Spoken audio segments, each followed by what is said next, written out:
السلام علیکم۔ ایک شخص کے ہاں صرف بیٹیاں تھیں۔ ہر مرتبہ اس کو امید ہوتی کہ اب تو بیٹا پیدا ہوگا، مگر ہر بار بیٹی ہی پیدا ہوتی۔ اس طرح اس کے ہاں یکے بعد دیگرے 6 بیٹیاں ہو گئیں۔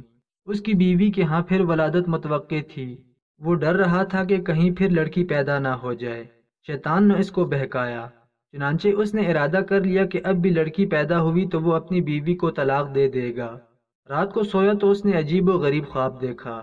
اس نے دیکھا کہ قیامت برپا ہو چکی ہے۔ اس کے گناہ بہت زیادہ ہیں، جن کے سبب اس پر جہنم واجب ہو چکی ہے۔ لہٰذا فرشتوں نے اس کو پکڑا اور جہنم کی طرف لے گئے۔ پہلے دروازے پر گئے تو دیکھا کہ اس کی ایک بیٹی وہاں کھڑی تھی، جس نے اسے جہنم میں جانے سے روک دیا۔ فرشتے اسے لے کر دوسرے دروازے پر چلے گئے۔ وہاں اس کی دوسری بیٹی کھڑی تھی، جو اس کے لیے آڑ بن گئی۔ اب وہ تیسرے دروازے پر اسے لے گئے۔ وہاں تیسری لڑکی کھڑی تھی، جو رکاوٹ بن گئی۔ اس طرح فرشتے جس دروازے پر اس کو لے کر جاتے وہاں اس کی ایک بیٹی کھڑی ہوتی، جو اس کا دفاع کرتی اور جہنم میں جانے سے روک دیتی۔ غرض یہ کہ فرشتے اسے جہنم کے 6 دروازوں پر لے کر گئے، مگر ہر دروازے پر اس کی کوئی نہ کوئی بیٹی رکاوٹ بنتی چلی گئی۔ اب 7واں دروازہ باقی تھا۔ فرشتے اس کو لے کر اس دروازے کی طرف چل دیے۔ اس پر گھبراہٹ طاری ہوئی کہ اس دروازے پر میرے لیے رکاوٹ کون بنے گا۔ اسے معلوم ہو گیا کہ جو نیت اس نے کی تھی غلط تھی۔ وہ شیطان کے بہکاوے میں آ گیا تھا۔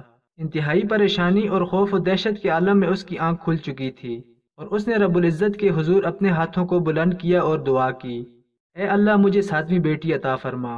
اس لیے لڑکیوں کی پیدائش پر رنجیدہ خاطر ہونے کے بجائے خوش ہو جانا چاہیے۔ ایمان کی کمزوری کے سبب جن بدعقیدہ لوگوں کا یہ تصور بن چکا ہے کہ لڑکیوں کی پیدائش کا سبب ان کی بیویاں ہیں، یہ سراسر غلط ہے۔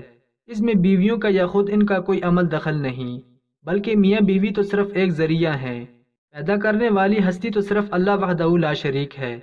وہی جس کو چاہتا ہے لڑکا دیتا ہے، جس کو چاہتا ہے لڑکی دیتا ہے، جس کو چاہتا ہے لڑکے اور لڑکیاں ملا کر دیتا ہے، اور جس کو چاہتا ہے بانجھ بنا دیتا ہے۔